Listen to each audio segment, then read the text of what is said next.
Hi, everyone. Oh, what day is it today? Welcome to my regular Thursday rant. I am trying something new today. I noticed that when I pre-record versus when I go live, the light quality is better when I go live, but it's grainy and blurry, like right now.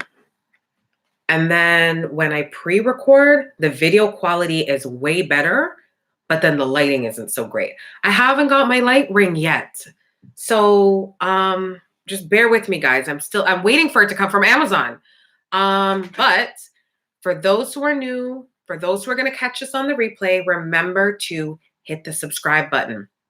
Remember to subscribe. If there's one thing I've noticed when looking at my analytics, the likes for my videos, which are averaging anywhere from 30 to 50 per video. One video did well, hundreds of views, but my subscribers are still sitting at 16, which are just primarily my closest friends who care to support me, which I absolutely appreciate, you guys.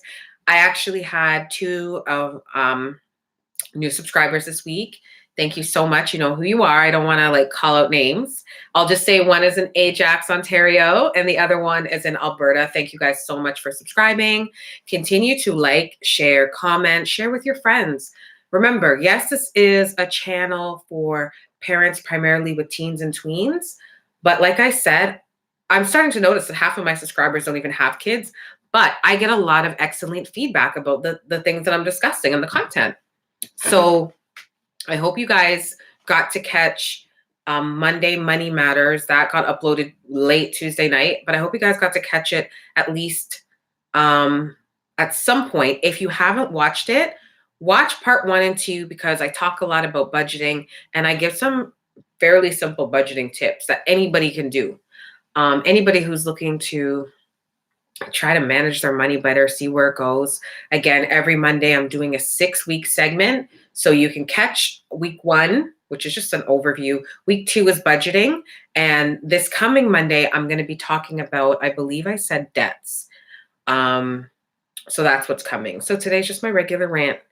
It's not as structured. What did I do today? Today, my day was pretty decent. I met with a client. And so now that I'm out of my work business clothes, I'm just wearing just comfortable stuff. I'm actually excited because my sister's coming over. So I'm just waiting for her to come and then we'll really get into some stuff. But I hope you guys are doing well. So for this Thursday rant, I want to talk a little bit about the selfish culture that we live in. And I'm not saying that selfishness is anything new. It's really not. But I just think that because things are so, I don't know if it's because things are so much more fast paced with technology, and I'm not knocking technology because obviously there's some benefits to it.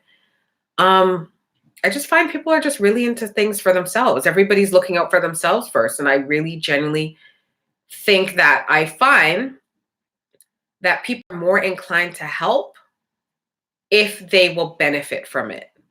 But what happened to just doing things just for being a good Samaritan or being a good person or wanting to help your neighbor or wanting to help your community? I am very much a very community-oriented person. I'm a humanitarian. I run a lot of drives, both clothing drives, toy drives, food drives within the community, outside the community. A couple times a year, I'll pack barrels and boxes and I ship them overseas. I really just, and this isn't me bragging. This is me letting you know who I am and what I do. And I do have a nonprofit organization. It's actually called Hot Mom. And it's an acronym for Helping Others Thrive, Mom on Mission. And so what that organization does is it helps a lot of young families, single moms, newcomers who are new to Ontario or Canada. It helps them transition in the community. A lot of women who have suffered from domestic violence and things like that, it helps them find new housing, especially if they're transitioning out of a shelter. I help them with their job search. I help them with getting clothes and things like that ready for getting back into the workforce. I also help them with interview prep for getting back into the workforce or things like that. And I don't talk a lot about it because I'm a firm believer in doing things behind the scenes. I don't do things for applause. I do it because I want to do it. I was once a young mother, as I mentioned before, and I know what it is like. I know what it's like to be a young mom and to put yourself through school. I know what it's like to be a young mom and just raise kids, period. Granted, I even had help. I have an amazing support system, but not everybody does. And so sometimes I really think I'm lucky to have two sets of grandparents for my girls, and you know their dad and I co-parent, and then I've got my family and all these people who are willing to help and pitch in with pickups and drop-offs and all these different things. But what about those people who really don't have anybody? There are moms out there, and you could be one of them that subscribed or watching, or who has even liked, or oh, I haven't had any dislikes yet, but who's viewed. And there are really mothers and fathers and families out there who do not have anybody. They have no support system. And I can't even imagine what that is like. I can't imagine what that's like. So that is why I started my nonprofit organization. And the reason I want to talk about this today is last Friday in the Jane and Steeles area in North York, there was a fire that took place at about 5:30. So the news outlet was reporting it live as it was happening. And what happened was 5 balconies caught on fire. They still don't know the cause of the fire. I don't think it's been determined yet. But 5 balconies caught on fire, and you could just see these flames going up, and it was devastating. Just I couldn't watch it all at once, but then when I went back to watch it later, you could see the residents of the building. Some of them, this was later on at 11 o'clock now. Some of them were in their pajamas and their robes. You've got the women with their head ties and their bonnets on. The public transit got involved and had to pack the people and drive them to Red Cross. And some people were fortunate enough, I guess, if they had family, they could stay with family. This is a high-rise building with hundreds of people.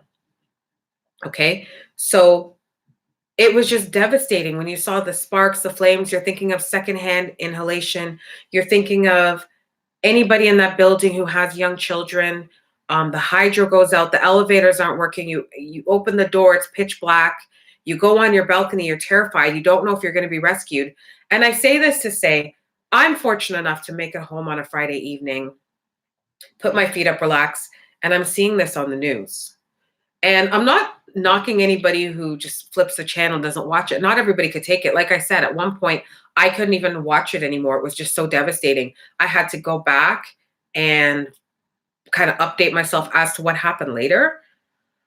But I don't think we realize that when we see people who go through these things, whether it's in another country or close to us, how fortunate we are. On a Friday, especially after a long week, whether you're a stay-at-home parent or you're a working parent or an individual, whatever it is you do, Friday is the end of the week. That is the day you want to come home, put your feet up. The last thing you want to have to do is be uprooted from your dwelling, not know if any of your belongings or if you're going to have somewhere to live, having to stay in a shelter, or now having to stay in the gymnasium or the athletic center of university, because I think that's where some of the people were displaced to. I don't think we realize how hard that is for people, right? And we live in such a selfish culture where I saw a girl set up a GoFundMe page because one of her relatives were affected by this fire. And so she set up a GoFundMe page, but she actually wasn't asking for money. And even if she was, I don't think it's an issue. She was actually asking for backpacks, gently used backpacks for the kids in the building so that they can go back to school on Monday, and kind of take their mind off of having to worry about their parents and this fire and keep up with their studies. And I thought, oh my God, this is such a great thing. It's an amazing thing to do. So she was doing that. And I think that's amazing. I love to see people run campaigns like that. What I don't like to see, however, is when someone is trying to raise funds whether it's for something like that, and you see it for funerals or something, anything. People, we have GoFundMe, there's Kickstarter or something like that, or there's another one. It's crowdfunding. But you see a lot of people will post negative comments, and they'll say things like, well, why should I support? Why didn't they have tenant insurance? Why didn't the person who died, why didn't their family have life insurance? It's besides the point. And I don't think now is the time, at a time like that, when people are going through something so tragic, I don't think it's the appropriate time to be asking those kind of questions. It's wonderful if, as an individual, you have your life insurance set up, you have your tenant insurance set up, you have your home insurance set up. But what people don't realize is the insurance company does not come in that same night or the day after and pay people out. That's not how it works. Once that claim goes through, it takes time. And then there are people who are struggling, who don't even have the ability to keep up with home insurance or tenant insurance. So even if they got it on the onset just to get the apartment, they may not have been able to afford to keep up with the payments. But again, I don't think that when someone is dealing with a tragedy, that it's a time to kick them when they're down. Do you understand? Because I'm pretty certain that if the person who made that comment was going through the same thing, they wouldn't want to hear that. That's the last thing you want to hear. So it actually sickens my stomach, the selfish culture that we live in. And I think we need to do better as a community to take care of one another, especially when it comes to things like this. You may not have money to give, but I'm sure you can stretch your hand in a situation like this. The Red Cross did specifically state they don't need any clothing donations or household items. They have tons of that. They're just looking for immediate help. If you can spare $5, $10, think of how far that goes. If there's hundreds of us out there that donate $2, $5, $10, or $20, that makes a huge difference. And I'm sure, we're all going through our stuff. We all don't have it like that. But if we learn to break bread and help our community, we would be so much better off than trying to gather all of our nuts like a squirrel and keep them to ourselves. Nobody's going to get anywhere like that. We are not going to progress as a people like that. So it's just something I wanted to talk about, this whole selfish culture. It makes me so sick because I know for a fact, nobody can tell me that as much as they claim that they struggle, that they don't go out and buy Starbucks, or they don't go out and buy a pair of shoes or a shirt or this or that. And I'm not saying that you don't deserve that Starbucks or those shoes or that shirt or whatever. What I am saying is, though, whether it's people who have lost everything in a fire, or someone that is crowdfunding because of a lost family member, or even a homeless person on the street that you see is hungry, there are ways that you can help people in your community. And it doesn't always have to be money, but there are ways that you can help. And it would be just a wonderful thing if we could all get it together and really start helping other people who are not as well off as us. We don't have to be rich to help. You know what I mean? So I wanted to talk about that, the selfish culture. The second thing I want to talk about that also annoys me is this new ghosting culture. And I'm not talking about ghosting as it pertains to dating. I hear about people talking about, oh my God, I was talking to this guy, or I was talking to this girl, and I met her online, or I met her somewhere and everything was going so good, and then boom, gone, ghosted. I'm not even touching that. To me, if you're not in a relationship and someone just ghosts you, I don't know what to say. Does everybody owe you an explanation as to why they don't want to talk to you anymore? I don't know. I can't really comment on that. I'm not a dater, and I'm not a serial dater. If you were living with someone, or you're in a serious relationship with someone and they up and disappeared, that's actually pretty traumatic, and that's different. That's completely different. But the ghosting that I'm talking about actually has to do more with business. I don't know what it is with this new business culture.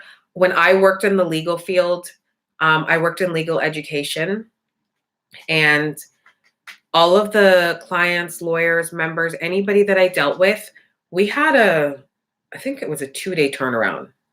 or 24-hour turnaround to get back to anybody who had any questions or any inquiries. If somebody reached out to me, I had 2 days to get back to them with an answer. And if I didn't have an answer, I would at least call them or email them, follow up and let them know, hey, I have your inquiry. I'm looking into it. I don't have an answer for you yet. This is where I'm at in the process, but I will get back to you on such and such date. And then you follow up on or before such and such date, but you don't allow such and such date to pass without following up. But it's not the same thing now. I work in property maintenance, and I have a couple of contracts with a few property maintenance companies. And one of my pet peeves are they will contact me and they say, hey, we have a client that needs A, B, and C done. Can you give us a quote? Give you the quote. Nothing. I don't hear anything. Okay. So I may follow up and say, okay, I'm just checking on this project, because what they do sometimes is they'll let you know last minute to go in, and I need to know how many guys I'm going to have on this project. Now, if my guys are working on other projects, I may not be able to accommodate your request last minute. So to keep the lines of communication open would be great. But to drag it out for 3 weeks and I hear nothing, I need to know. And I find myself following up all the time. And I don't know, I just think it's annoying. At least once a quote is delivered, the least you can do is say, okay, thank you, quote received. I'll let you know. If the client decides, you know what, out of budget, let me know. Let me know. So at least I know, you know what I mean? And I was talking to my cousin about this, and she agreed with me. She's even saying, okay, right now she's got her car at the mechanic, and it's been a few days, and she's been calling, and nothing. No call return, no feedback. She has no idea what's going on. She's leaving messages, and it's been days and nobody is calling her back. Like, how is that even any type of client or customer service? And I know for a fact, one of my good friends actually had the same issue. I don't remember if it was last December or the December before, but her car was in the body shop for a couple of weeks. And every time she was trying to follow up, it was the same thing. Nobody was getting back to her. So what is that? Like, there's no way when I was working at any of my previous jobs, when I was working in corporate, that any of us could get away with not following up with people. And I just find this is the new ghosting culture. And I'll give another example. Home insurance. I remember having a little bit of an issue with my home insurance, and there was a discrepancy about the account. They were over debiting my account. And when I was trying to find answers and nobody was getting back to me, I would send emails, I would call, I would leave voice messages for this lady. And she was clearly in the office, because I would call and ask to speak to her directly. And they'd be like, oh, sorry, she's on the phone. Oh, or sorry, she's out to lunch. 2 weeks and no call back. And I finally started dealing with a supervisor. And I just said, how is this even customer service when I am leaving voice messages for someone to find out about why my account is being over debited, and they don't even have the courtesy to call me back. So I just don't know if this is a new thing. And what he said to me, which does not justify anything, he's like, oh, well, I believe she didn't answer because she didn't have an answer. What? So then call me back and tell me that you're looking into it. Don't let it just fall off. And I don't know if it's a new generation thing or this is just a new thing, but this to me is part of ghosting culture. And it's ghosting culture in business. I just don't even believe there is a place for ghosting culture in business. So I don't know. Customer service to me is it's going to hell. It's crazy. It's ridiculous. If you're new joining, or if you're catching this on the replay, don't forget to subscribe. Don't forget to like. Don't forget to share with your friends. Don't forget to comment. Those are the most important things. Oh, so in the beginning, what I was saying was when I check my analytics and I look at the likes, the 30 to 50 likes per video are not equating to my subscribers. So if you're watching and you're watching that much, then you should be subscribing. Because you can subscribe and still not like the video. Any feedback is welcome. I love it. I've been getting great feedback from you guys. And some of it's been very constructive, which I'm very grateful for. But yeah, the best way that you can help is to subscribe. Oh, and to share with your other friends and encourage them to subscribe. So I'm not going to keep you guys long. My sister's going to be here soon, and we have to get into some things. But I just wanted to remind you that tomorrow is Friday Q&A, and it is the third week of the month. So I'm going to be doing it a little bit different. The third Friday every month, I'm actually going to be asking you the questions. Because just like how you guys can learn a little bit from me, I hope, I learn from you guys too. And so for those who have sent me questions, I am going to be sending you guys questions. And hopefully you guys at least get back to me before tomorrow, before I go live. And I'm going to be answering them. I'm going to leave everybody anonymous because I don't think names and countries and states matter at this point when I'm asking questions. And, you know, I'm sure people don't want their business out there like that. But I just thought it'd be interesting one Friday in the month to kind of change it around a bit.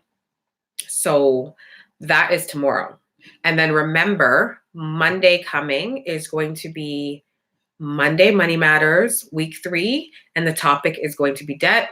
And then Tuesday, we're going to go live with the girls again, or I'm going to go live with the girls again for Tween Talk Tuesday. I hope you guys have an amazing night. That was my rant. That's all I have to say for now. I don't think I'm forgetting anything.